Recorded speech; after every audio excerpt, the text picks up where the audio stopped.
ஹரே கிருஷ்ணா பக்தர்களே, கிருஷ்ண உணர்வு மிக உன்னத யோகம் பாகம் 28 அத்தியாயம் 9 அமைதிக்கு ஒரே வழி. அதன் தொடர்ச்சி. உலகத்தில் உள்ள அனைவரும் அமைதியையே விரும்புகிறார்கள். ஆனால் அதை எப்படி பெறுவது என்பதை பற்றி அறியாமல் இருக்கிறார்கள். கேந்தர் பியூரியில் உள்ள கிறிஸ்தவ மத போதகர் கூறுகிறார், மக்கள் கடவுள் இல்லாத கடவுள் ராஜ்யத்தை தேடுகிறார்கள். இதுதான் நமது குறை. நீங்கள் அமைதியை விரும்பினால் அமைதியின் இருப்பிடமாகிய கடவுளை ஏற்றுக்கொள்ளுங்கள். இது பகவத்கீதையில் குறிப்பிடப்பட்டுள்ளது. முழுமுதற் கடவுள் கிருஷ்ணரின் தொடர்பில்லாமல் அமைதியை அடையவே முடியாது. ஆகையால் தான் நாம் ஒரு மாறுபட்ட அமைதி முறையை பெற்றுள்ளோம். இந்த அகிலம் அனைத்திற்கும் கடவுளே உரிமையாளர் என்பதை நாம் தெரிந்து கொள்ள வேண்டும். அதுதான் உண்மையான அமைதிக்கு வழி. ரஷ்யா, அமெரிக்கா, சீனா, இந்தியா அனைத்திற்கும் கடவுளே உரிமையாளர்.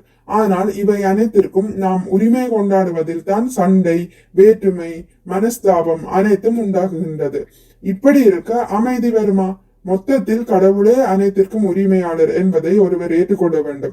நாம் வெறும் 50 அல்லது 100 வருடங்கள் வாழப்போகும் விருந்தாளியே. நாம் பிறக்கின்றோம், அதை போன்று இறக்கின்றோம். ஒருவன் இது என்னுடைய குடும்பம், இது என்னுடைய உடல், இது என் சொத்து என்ற நினைவுகளில் ஊறி போய் விடுகிறான். ஆனால் முழுமுதற் கடவுளிடம் இருந்து கட்டளை வந்தவுடன் தனது வீடு, சொத்து, உடல், குடும்பம், பணம், வங்கியில் உள்ள இருப்பு அனைத்தையும் இழக்க வேண்டியதாயிருக்கிறது. அவன் மற்றொரு இடத்தை அடைகிறான். நாம் பௌதிக இயற்கையின் பிடியில் உள்ளோம். அது நமக்கு விதவிதமான உடல்களை தருகிறது. எனது அருமை ஐயா, இதோ இந்த உடலை ஏற்றுக்கொள்ளுங்கள். இவ்வாறாக நான் ஒரு அமெரிக்கன் உடல், இந்தியன் உடல், சீன உடல், பூனை உடல், நாய் உடல் என ஏற்றுக்கொண்டிருக்கிறோம்.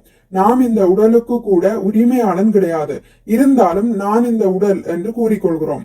உண்மையில் இது அறியாமையாகும். இப்படி இருக்கும் போது எப்படி ஒருவன் அமைதியை அடைய முடியும்? கடவுளே அனைத்திற்கும் உரிமையாளர் என்பதை ஒருவன் உணரும் போதுதான் அமைதியை பெற முடியும்.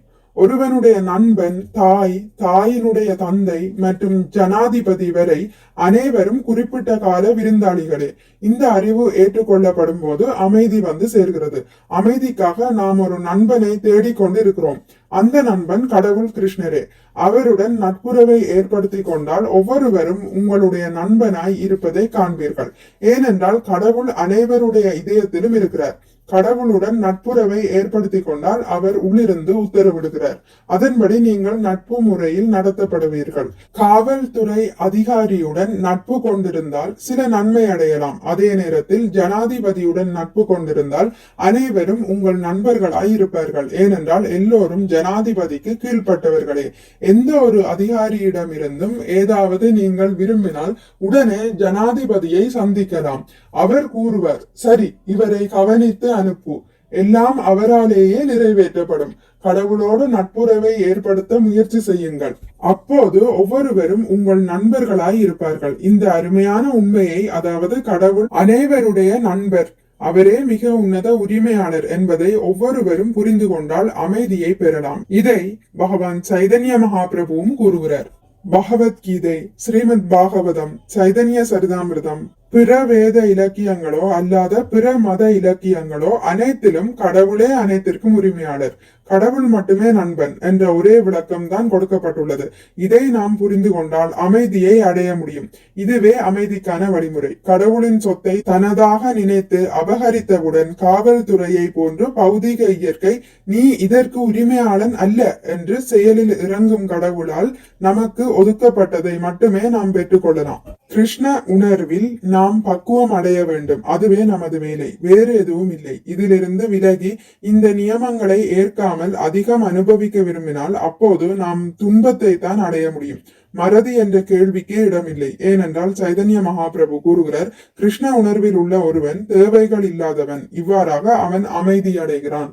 கிருஷ்ண உணர்வில் உள்ளவர்களுக்கு கிருஷ்ணரை தவிர வேறு எதுவும் தெரியாது. உண்மையில் கிருஷ்ண உணர்வில் உள்ளவர்கள் மட்டுமே பயமில்லாதவர்களும் அமைதியை உடையவர்களுமாய் இருக்கிறார்கள். அவர்கள் மோட்சத்திலோ நரகத்திலோ அல்லது வேறு எங்குமோ இல்லை. அவர்கள் கிருஷ்ணருடனேயே இருக்கிறார்கள். ஆகையால் அவர்களுக்கு எல்லாமே வைகுண்டம் தான். அதே போல பரமாத்மாவான கிருஷ்ணர் எல்லா இடத்திலும் வசிக்கிறார். அவர் ஒரு பன்றியின் இதயத்திலும் வசிக்கிறார். பன்றி மலத்தை உண்கிறது, ஆனால் முழுமுதற் கடவுள் பன்றியின் இதயத்திலும் இருப்பதனால் அவரும் அத்தகைய தண்டனைக்கு உட்படுத்தப்படுகிறார் என்று பொருள் அல்ல. கடவுளும் அவரின் பக்தர்களும் எப்போதும் உன்னதமானவர்கள், முழுவதும் கிருஷ்ண உணர்வில் உள்ளவர்கள், அரிதானவர்களும் அமைதியுடையவர்களும் ஆவார்கள்.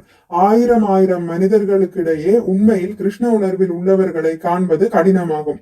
இந்த கிருஷ்ண உணர்வு நிலை மிக அபூர்வமானதாகும். ஆனால் கிருஷ்ணரே தற்போதைய பரிதாப நிலையை கண்டு சைதன்ய மகாபிரபுவாக தோன்றி கடவுளின் அன்பை நேரடியாக இலவசமாக வழங்குகிறார்.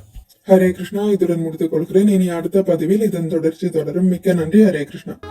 உங்களுக்கு இந்த வீடியோ பிடித்திருந்தால் லைக் பண்ணுங்கள், ஷேர் பண்ணுங்கள், சப்ஸ்கிரைப் பண்ணுங்கள். நோட்டிபிகேஷன் பெல்லை அழுத்துவதன் மூலம் அடுத்த பதிவுகள் உங்களை வந்தடையும். பகவான் ஸ்ரீ கிருஷ்ணரை பற்றி கேட்டு மகிழ்வோம். ஹரே கிருஷ்ணா.